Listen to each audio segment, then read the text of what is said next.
السلام عليكم ورحمة الله. الحمد لله رب العالمين والصلاة والسلام على رسوله الكريم أما بعد.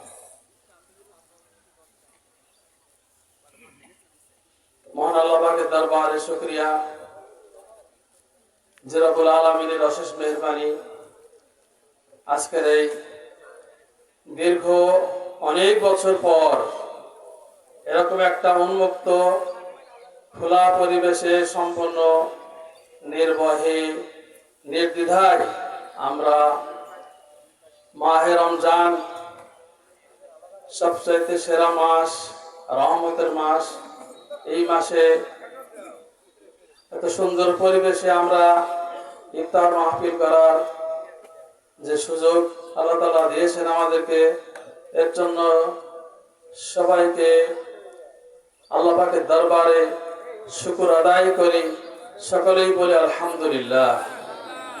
অগণিত দরুদ ও সালাম আল্লাহ সেই মহামানব, মুক্তির দেশারি, বিশ্ব নবী, যার আদর্শ বাস্তবায়নের জন্য আমরা সারা পৃথিবীতে চেষ্টা করে যাচ্ছি, সেই নবীর শানে পড়ি দরুদ।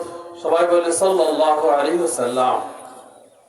আজকের এই ইফতার মাহফিলের আয়োজন অনুষ্ঠান বদরগঞ্জ বাজার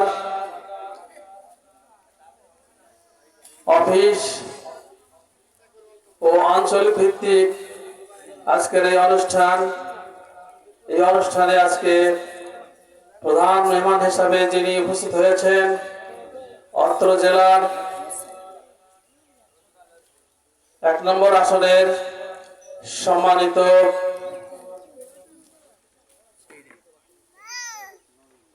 এমপি পদপ্রার্থী যারা মোহাম্মদ মাসুদ পারভেজ আছেন, চুয়াডাঙ্গা জেলা শাখার সম্মানিত অ্যাসিস্ট্যান্ট সেক্রেটারি উপস্থিত আছেন, অত সদর থানার সংগ্রামে আমির জনাব মাওলানা বেলাল হোসেন, ইউনিয়ন আমির উপস্থিত আছেন, অত্র সদর থানার সম্মানিত নায়েব আমির জনাব আব্দুল জব্বার সহ অনেক দায়িত্বশীল সামনভূমিষ্ঠ অত্র এলাকা থেকে আগত বিভিন্ন পর্যায়ের দিনদার ইমানদার ভাইরা, আপনারা অনেক কষ্ট করে এই মাহে রমজান সারাদিন সিয়াম সাধনার করে যাচ্ছেন, তারপরেও আপনারা দূর দূরান্ত থেকে আজকের এই ইফতার মাহফিলকে সফল করার জন্য, অংশ নেওয়ার জন্য আপনারা এসেছেন। এই জন্য সবাইকে আমি আরো একবার সালাম জানাই। আসসালামু আলাইকুম ওয়া রাহমাতুল্লাহ। সম্মানিত উপস্থিতি, সব জিনিসের সেরা আছে। তা আমরা যে মাসে আজকের এই যে ইফতার মাহফিল, এটা হচ্ছে সাইয়্যিদুশ শাহর, সমস্ত মাসের সেরা মাস হলো মাহে রমজান। কেন সেরা হয়েছে আমরা সকলে জানি। বিশ্ব মানবতার হেদায়েতের জন্য মহান আল্লাহ তাআলা মানব জাতিকে চেষ্টা করার পর তার পক্ষ থেকে হেদায়েতের গ্রন্থ দিয়েছেন আল কোরআন। আল্লাহ তাআলা নিজেই এই মাসের পরিচয় দিয়ে বলছেন, শাহরুর রমাদান আল্লাযী উনজিলা ফীহিল কোরআন হুদাল লিন-নাসি ওয়া বাইয়িনাতিন মিনাল হুদা ওয়াল ফুরকান। এটা হচ্ছে সেই মাস যেই মাসে আমি কোরআন নাযিল করেছি। এই জন্য হুদাল লিন-নাস, বিশ্ব মানবতার হেদায়েতের জন্য, ওয়া বাইয়িনাতিন মিনাল হুদা ওয়াল ফুরকান, এবং সুস্পষ্ট বায়ান বর্ণনা সহকারে মানুষের হেদায়েতের জন্য আমি এই কোরআন নাযিল করেছি। সম্মানিত হাজিরিন, আজকে দুঃখজনক, আল্লাহ তাআলা যে গ্রন্থ নাযিল করার কারণে এই মাসটাকে এত সম্মান দিয়েছেন, প্রত্যেকটা ভালো কাজের বিনিময়ে বোনাস সহ এত কিছু দেওয়ার ঘোষণা এসেছে, কিন্তু সেই কোরআন আমার আপনার বাস্তব জীবনে, পারিবারিক জীবনে, সাংসারিক জীবনে, সামাজিক জীবনে, রাষ্ট্রীয় জীবনে বাস্তবায়ন করার জন্য আমাদের মন কাঁদে না, আমাদের মনে সেরকম সাড়া দেয় না। একদল মানুষ ডাকে, আমরা সবাই মুসলিম, আল্লাহর পক্ষ থেকে বিধান দিয়েছেন, সেই বিধান জমিনে বাস্তবায়ন করার জন্য আল্লাহ পাক আমাদেরকে সৃষ্টি করেছেন, শ্রেষ্ঠত্ব দিয়েছেন।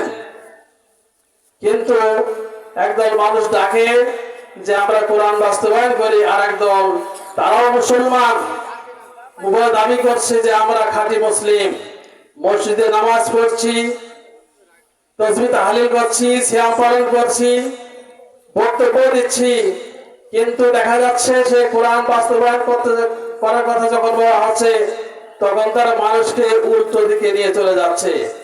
একদল মানুষ বলছে আমরা কোরআন বাস্তবায়ন করে মুসলিম হিসাবে, আর একদল মানুষ আর তারা মুসলিম হিসাবে দাবি করে আর একদিকে চলে যাচ্ছে।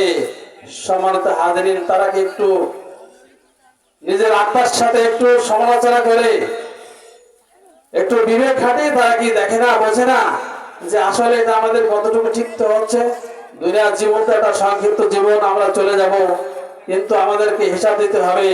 এই সংক্ষিপ্ত জীবনে আমাদেরকে আল্লাহ তাআলার সন্তুষ্টি মোতাবেক কাজ করে আমাদের সবাইকে যেতে হবে। সেই সন্তুষ্টি মোতাবেক কাজ করার এক নম্বর যে কাজ, সেটা হলো আল্লাহর জমিনে আল্লাহর কোরআনের আইন বাস্তবায়ন করা, যার জন্য আল্লাহ তাআলা যুগে যুগে লক্ষ কোটি নবী পাঠিয়েছে, লক্ষ লক্ষ নবী আসার সিলসিলা শেষ হয়ে গেছে। এখন যারা নবীদের অনুসারী তারাই কাজ করবে। কিন্তু সম্মানিত হাজিরিন, আমরা নবী দাবি করি, আল্লাহর আমরা স্বীকার করি, কোরআন আমরা স্বীকার করি, কিন্তু তার আইন বাস্তবায়ন করার জন্য আমরা এগিয়ে আসার ব্যাপারে কথা বললে হলে তখন তারা এগিয়ে আসে না, বরং উল্টো দিকে মানুষকে নিয়ে যাচ্ছে বিভিন্ন রকম আরো খারাপ কথাবার্তা বলে। সম্মানিত হাজিরিন,